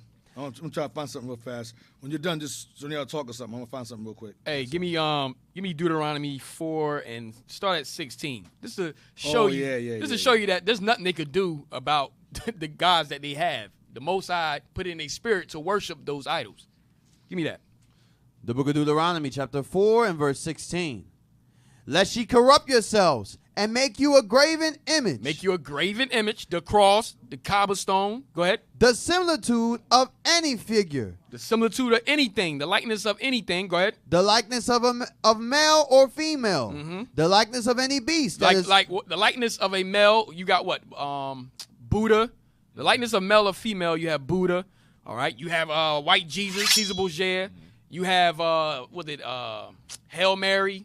Oh yeah, female help. Yeah, right. Virgin Mary. The likeness of read that part again. Astaroth. Read that part again. The likeness of male or female. Vishnu, Krishna. Go ahead. The likeness of any beast that is on the earth.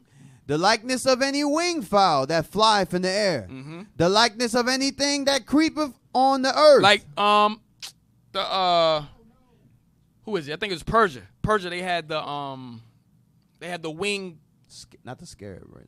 Yeah, was it? That was Egypt. That was Zaretian. Many had sent to you. Many had sent to you. Yeah. Go ahead. Read on.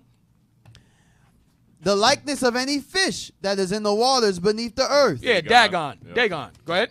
And lest thou lift up thine eyes unto heaven. And when thou seest the sun and the moon and the stars, even all the host of heaven, shouldest be driven to worship them. Should we be driven to worship them? Go ahead. And serve them. And we serve them, the Israelites. Read. Which the Lord thy God hath divided unto all nations. Read that part again. Which the Lord thy God hath divided unto all nations under the whole heaven. So showing you there's nothing they could do about it. They have to worship idols. because they don't have a God. The Most High divided unto all the nations idols. All right? Read it again. Leviticus 26:1 again. One more time. So there's no confusion. Because when it comes to Islam, they say that the prophets are Muslims. Okay, no problem. The prophets of the Bible somehow became Muslims. Even though the Bible predates Islam hundreds of years, thousands of years, somehow all the prophets are Muslims. No problem. Read that, please. Leviticus chapter 26 and verse 1. Ye shall make no idols, nor graven image, neither rear you up a standing image. A Kaaba, a cube. Go ahead. Neither shall ye set up any image of stone. Image of a stone. Go ahead. In your land. In your land. To bow down unto it. To do what? To bow down unto it. That's what they're doing in this picture here. They're bowing down to a stone. Millions. Millions of them. In a standing image. Go ahead. For I am the Lord your God. Because I am your God. This has been going on long before the cop. Now, give me that I sent you, Britannica, real fast. Britannica. Get mad if you want. It's about to start. It's going to get real bad from here. Let's get it deep. Black stone of Mecca. Let's read it. Black stone of Mecca. Muslim object of veneration. Muslim object of veneration. Look up veneration, please. The definition. You can't read past that word. Muslim object of veneration. What does veneration mean? Read that. Veneration, or veneration of saints, is the act of honoring a saint, a person who has been identified as having a high degree of sanctity or holiness. Angels are shown similar veneration in many religions. Definition, please. That's not enough. I need. Or get venerate. Get venerate. Venerate. Take out ION. Put E. Venerate. There we go. Go down. Venerate. Regard with great respect. Revered. Synonyms. Revered. Reverence. Respect. Worship. Worship. Go ahead. Adulate. Hallow. Hallow. Deify. Deify. Idolize. Idolize. Idolize. Go ahead. Hold sacred. Exalt. Exalt. Honor. Esteem. Look up to. Think highly of. Pay homage to. Pay tribute to. Adore. Praise. Extol. Aggrandize. Lionize. Hold in awe. Stand in awe of. Marvel at. Value. Put on a pedestal. Magnify. Laud. Revered. Respected. Esteemed. Honored. Hallowed. Holy. Sacred. Venerate means to worship. Go back to the definition. Go back to the word again. Britannica again. Read it again. Now we know what the word means. Black stone of Mecca. Muslim object of veneration. We're going to take out the word venerate and put worship there. Black stone, Muslim object of worship. Go ahead. Built into the eastern wall of the Kaaba. Small shrine within the great mosque of Mecca. Come on. And probably dating from the pre-Islamic religion of the Arabs. That stone predates Islamic religion. It predates it. I'm going to show you where it was before Islam came about, what it was. It was an idol. I'm going to show you. Read on. It now consists of 3 large pieces and some fragments, surrounded by a stone ring and held together with a silver band. According to popular Islamic legend. Stop. According to what? Popular Islamic legend. According to popular Islamic legend. No evidence, nothing. It's just legend. Myth. Go ahead. The stone was given to Adam on his fall from paradise. God gave Adam a rock when he got kicked out of paradise. Lord knows why he gave him a rock for. But read on. It was originally white, but has become black by absorbing the sins of the thousands of pilgrims. Whoa. So the stone was white when he gave it to Adam, and when man got a hold of it and started hugging it, kissing it, and humping on it, all their sins were absorbed into the rock. And it became black. Read it again, please. I'm joking about the humping part, but it's still funny. Read it again. The stone was given to Adam on his fall from paradise and was originally white, but has become black by absorbing the sins of the thousands of pilgrims who have kissed and touched it. Stop. Hey, yo. So when you kiss, the rock. There's foreplay. Oh, not now. Not now. Hey, yo. Hey, yo. When you kiss, Amalek goes here and humps the wall. Right? Yeah, Amalek humps the stone wall, and these guys kiss it and lick it. Yep. Anyway, the point is, you guys, y'all, man, nations is something else, man. Anyway, the point is that this stone basically cleans you of your sins. So y'all get mad at Christians and go, how a man died for your sins, but a stone absolves you of yours. You mock Christians for saying a man died for their sins, but turn around and say a rock basically cleansed you of yours. That sound ridiculous. A man sound more practical. That make more sense. But a stone cleanses your sins? Read on. In 930, it was carried away by the fanatics of the Qarmatian sect and held for ransom about 20 years. Y'all believe this stuff. Y'all purposely believe it. Okay, now get me Baruch 3 verse 16. Now understand, I'm not attacking my people who subscribe to this. What I'm doing is I'm trying to bring an awareness to the fact that this religion was created by nations outside of us. We don't belong in this religion. If the Israelites want to honor and reverence the stone and honor Muhammad as their prophet and kiss a stone and love it and rub it, whatever, let them do that. I'm trying to pull my people out of that. And I'm going to show you as we go on through the lesson, I'm going to show you why that religion has nothing to do with you. I'm going to show you. Baruch chapter 3 and 16. Baruch chapter 3 and verse 16. Where are the princes of the heathen become? And such as rule. Sorry. We're skipping word. Oh, come on, man. Come on, man. Congratulations, nigga. Baruch chapter 3 and verse 16. Where are the princes of the heathen become? And such as ruled the beast upon the earth. Context is where the heathen become. Read on. Verse 17. They that had their pastime with the fowls of the air, and they that hoarded up silver and gold, wherein men trust, and made no end of their greeting. Nations do this. They come and they go. They're here today, gone tomorrow. Go ahead. Where's their wealth now? They're gone. Go ahead. For they that wrought in silver and were and they that wrought in silver and were so careful, and whose work are unsearchable, they are vanished and gone down to the grave. They die. They go. They conquer. They take wealth and so forth. Accumulate all this wealth and they die. They even get behind. Go ahead. And others are come up in their steads. Young men have seen light. Young men of heathens have seen light.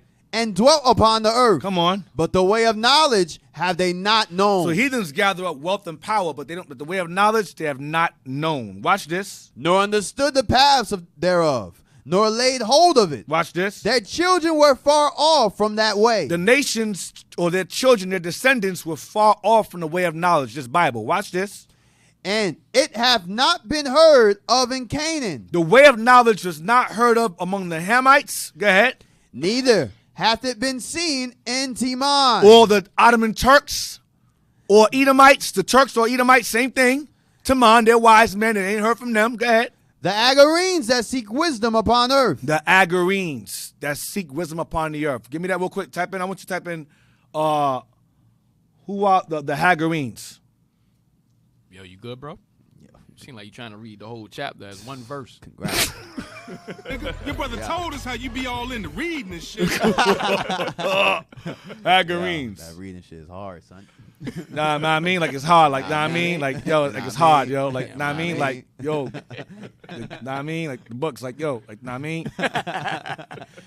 All right. Congratulations, Negro. Congratulate me for reading. Congratulations, nigga.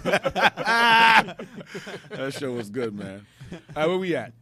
All right. You say there? Read that. Hagarenes. The name used interchangeably with Ishmaelites. There you go. The Hagarenes are Hagar. You had Abraham and Hagar. Hagar married Ishmael, married Abraham, and these Arabs or Ishmaelites named themselves after their mother Hagar or Hagarenes. Hagarenes. Read again. The name used interchangeably with Ishmaelites. Go ahead. Came also to mean any Muslim. Damn. So, damn. Wow. I didn't know that was even there. Read on. Where'd you find that? An example of its current usage is Aryani, a name used for Bulgarian Muslims, and colloquial Bulgarian. Colloquial Bulgarian, because the Bulgarians were Edomites that converted to Islam in the Middle Ages. That's why Islam is there. Bulgarians or Bulgars are Edomite Arabs. I'm sorry, Edomites that convert to Islam over there in Europe. They're called Bulgars or Bulgarians. But they call themselves Hagarenes also, even though they're not really Hagarenes by race. but the Hagarenes by religion. So Hagarenes is in reference to Ishmaelites or Muslims. Read Baruch again. Baruch chapter 3 and verse 23. The Hagarenes that seek wisdom upon earth. The Hagarenes or Muslims, the Arabs, they seek wisdom upon the earth. Go ahead. The merchants of Meron. And the merchants of Meron are Midianites. Midian, that's Keturah's kids, who is or called people today called Afghanis. That's Midian or Bedouins. Some Bedouin tribes are Afghanis. Midianites. Go ahead. And of Teman. Teman will be your Edomites or Edomite Arabs over there in Turkey. Go ahead. The authors of fables. What are the Hagarenes? What are the Midianites? What are the Temanites? The authors of fables. Like the legend of Adam being cast out of heaven and given a white stone. You kiss it and it absorbs your sins. Hey, that's a fable. There's no where's the evidence of this, that Adam was kicked out of paradise and given a white rock? Where is the evidence of this? I want to see it. Where is it? It's BS. It's garbage. Bring it out, D. So you black folks don't want to follow this religion, man. I am dumbfounded. I'm dumbfounded by this, man. I'm dumbfounded by it. All right. Wusa. Goose fraba. Anyway, read verse 23. Verse 23. The Hagarenes that seek wisdom upon earth. The merchants of Meron. Midian.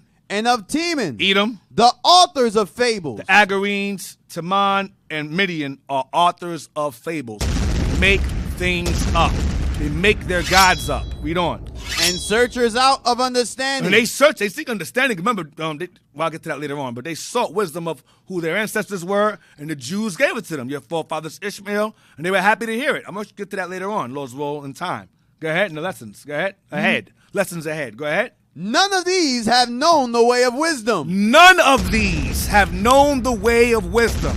None of these know or understand the Bible. That's what he's saying. Or the prophets, or Moses. Read. Or remember her paths. Or remember her paths.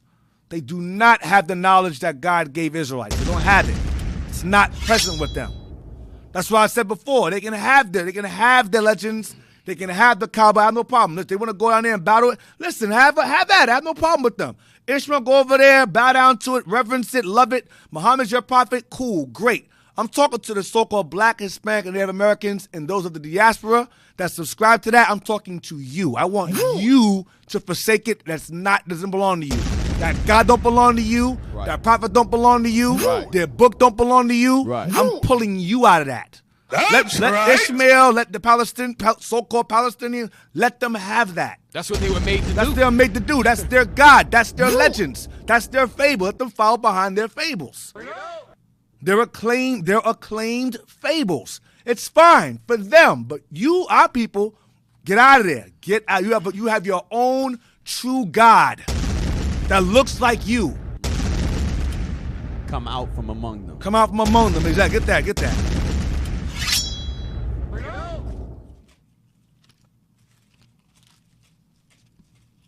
Second Corinthians, chapter 6 and verse 17. Wherefore, come out from among them and be ye separate. This is what the Bible says. The Lord said, come out from among them and be ye separate. Go ahead. Saith the Lord, and touch not the unclean thing. The unclean thing is the idols of these other nations. Christianity, Islam, Buddhism, Taoism, politics. All that is it's all nonsense. Read. And I will receive you. And I will receive you. Go ahead. I'll give you understanding that they don't have. Go ahead. And I will be a father unto you. I will be a father unto you. Do y'all know that they say that Jesus and all the prophets were Muslim, but they're not allowed to call Allah their father. They believe that Allah is the master and they're the servants. If you ask them, do you call Allah your father? They'll say no. He's my master. So, but the prophets called the Heavenly Father, or God, who you say Allah, they call him Father all throughout the Bible. Christ said Father numerous times, but he's a Muslim. But if the prophets are Muslims, why do they refer to Allah, as y'all would say, as Father, but y'all say we can't call him a father? Because they weren't Muslims. That stuff came later on. Read on. And I will be a father unto you, and ye shall be my sons and daughters, saith the Lord Almighty. Lord Almighty. Now, get me real quick. I want Wikipedia, Hagarites. So you have Agarenes, and they're also referred to as Hagarites. All right? Give me Psalms 83 first. I ain't write that down. Psalms 8, I think it's in Psalms. Psalms 83. Yep. Verse 4 real quick so we can get past it. That's what the names. These are the enemies that conspired against us back in Nehemiah 4, verse 6 to 8. Psalms chapter 83 and verse 4. Read verse 3. Verse 3. They have taken crafty counsel against thy people and consulted against thy hidden ones. These nations got together. Go ahead, Hagarites is H-A-G-R-I-T-E-S. Take out that R. Take out the A. Yes, right there. Read it again. They have taken crafty counsel against thy people. And against your people. Go ahead. And consulted against thy hidden ones. Because of their counsel, we became hidden. Our identity was hidden from us. Read on.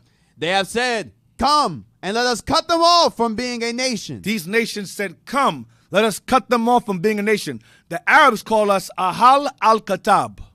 That means the people of the scriptures or people of the book. Ahal, populace of people. Al, the Katab, the pages or the book. They call us that. They know we are Israelites. If you, I challenge y'all who watch it right now.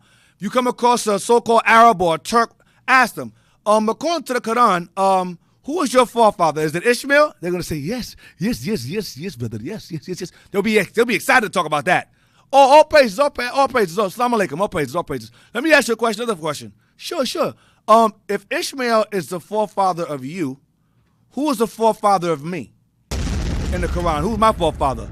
They're going to give you two answers. We're all children of God. We're all children of Abraham. Or it doesn't matter. Those are the three. They're going to give you those three. I guarantee you.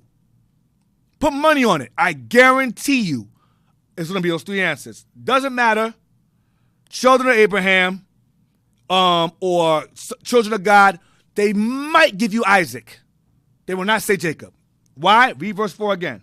They have said, come and let us cut them off from being a nation. Why? That the name of Israel may be no more in remembrance. No more in their remembrance. That's why the anthropologists had a hard time saying where these guys come from. We know historically the Jews are black. Where these Ashkenazi come from? Because our identity is no longer in remembrance in the world. Most of the world don't know who we are, including us. Read on. For they have consulted together with one consent.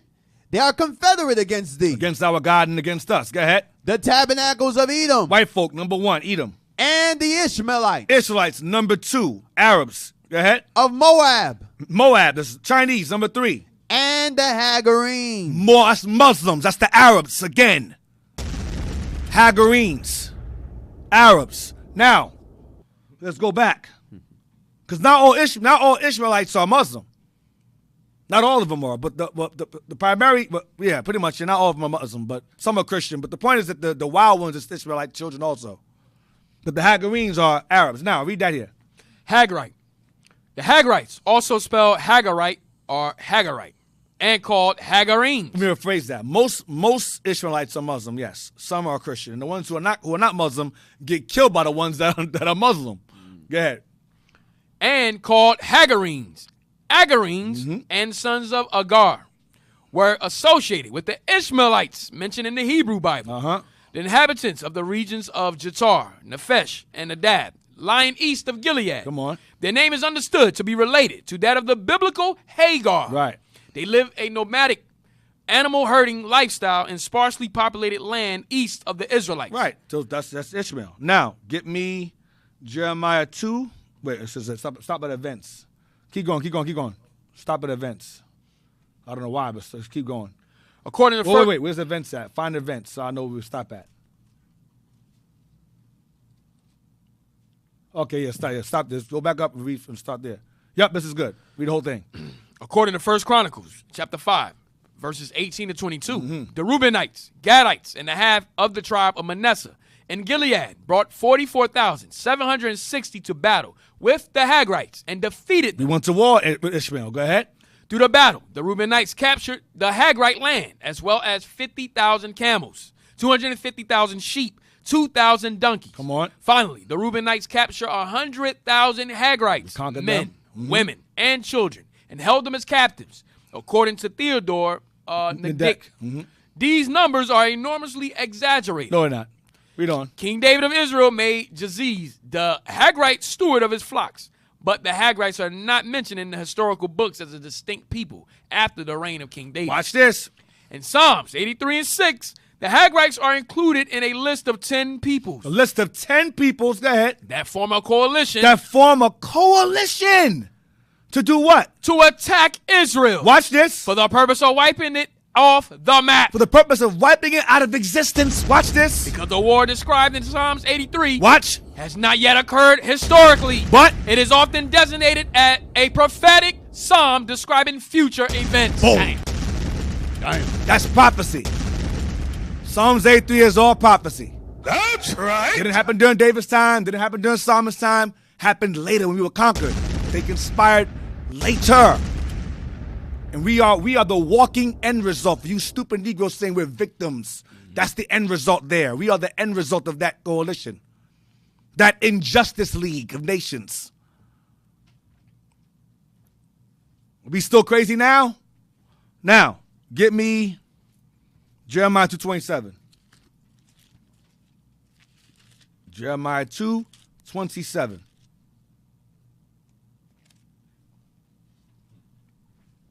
Fables. Following fables. The book of Jeremiah, chapter 2 and verse 27. Saying to a stock, thou art my father. This is what Israel does. Saying to a stock, thou art my father, or thou art my master. Same thing. And to a stone, thou hast brought me forth. Go ahead. For they have turned their back unto me, and not their face. But in the time of their trouble, they will say, arise and save us. Because the nations that revere or venerate that stone would enslave us. And we will be crying to the Lord to save us from them. Get 3 verse 2. Jeremiah chapter 3 and verse 2. Where we learn this from? 3 verse 2.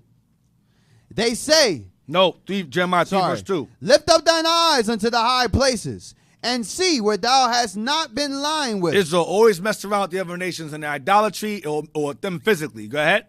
And the ways hast thou sat for them. Sat to learn. As the Arabian in the wilderness. We sat and learned from the Arabian in the wilderness. Read on. And thou hast polluted the land with thy whoredoms and with thy wickedness. Jump to verse 9. Verse 9.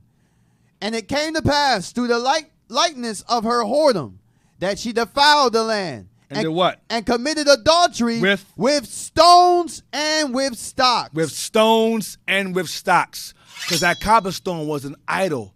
It's a pre-Islamic stone. It's one of the idols that they worship. They worship 360 gods for each day of the year, the Kaaba being one of them. And we worshiped those gods over there. When we got over there, we worshiped them. And I dare any Muslim to come out here, call the show. Give me your number again, the number, put it up, if they're watching. I challenge you to call the show and to prove me wrong that stone was not an idol before Muhammad made it just one. 267-702-6121. 267-702-6121. Prove to me when you call that stone was not an idol before it was eventually allowed by Muhammad to be put in that, being honored. Now, get me, where we at? What time we got? All right, a little bit more time. I'm gonna try to stop it. I'm gonna stop 10 more minutes. Give me Acts 19, verse 35. Watch this. Stone, venerating a stone is not new. It's not new at all. Acts 19, 33. The book of Acts, chapter 19, verse 33. And they drew Alexander out of the multitude, the Jews putting him forward. And Alexander beckoned with the hand, and would have made his defense unto the people. But when they knew that he was a Jew, all with one voice about the space of 2 hours cried out, Great is Diana of the Ephesians. Great is Diana of the Ephesians. Great is Diana of the Ephesians. Go ahead. And when the town clerk had appeased the people, he calmed them down. Go ahead. He said, Ye men of Ephesus, What man is there that thou knowest not how that the city of the Ephesians is a worshiper of the great goddess Diana? Now you see this image here is Ashtoreth, it's Ishtar. Well, her name is also in the Greek Diana. Diana is the same Diana in Justice League you call Wonder Woman today. Right. And your Flash is Hermes. And your Batman is Hades. And your Superman is Zeus. And I think Cyborg is Mephisto or something like that, or some kind of god. But these are all gods. Queen of Heaven. Queen of Heaven, Diana, Gaia, Mother Earth, Mother Nature. That's her there. Isis, that's her there. Easter, Yoster, that's her. All right, read on. She knows she's stone here. Now read on. Or that's not stone. That's some kind of, what is that? Where? What texture is that? What is that material she's made of? Ivory. Ivory, marble. Yeah, marble. I said marble. Read on. And of the image which fell down from Jupiter. Wait. Her image fell down from where? From Jupiter. Her image fell from space because most say that that's rock over there in Mecca is a meteorite. She fell from heaven. Read on. Seeing then that these things cannot be spoken against, ye ought to be quiet and to do nothing rashly. So the deifying of stones and things falling from the sky is nothing new. There's another god, I think it's called, her name is, the god is Sybil. Cybele. I think the god Sybil. She also another rock god that fell from the sky that they reverenced back then as well. I think it's CY. Try that one. Try CY, a rock god, Cybele. Cybele. Real quick. I'm just shooting from the hip right here. This is just off top. Let me see it. Sybil. Yeah, click Sybil. Wikipedia. Let me see it. Can we go down? Mother. Yep, Mother, Mountain Mother. National deity of Phrygia. Go down. Phrygian cult. Go down. Greece. Sybil misconception. Minoan equivalent to Rhea. Was Japheth worshipped her. Go down. Rome. Hold on. Trojan goddess. Aeneas. Go down. Anatolia. Go down. Type in stone. Let me see if it mentions what she's stone or rock or something.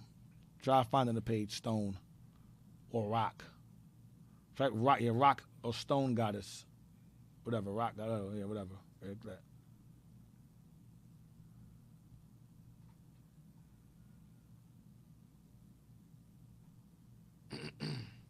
No.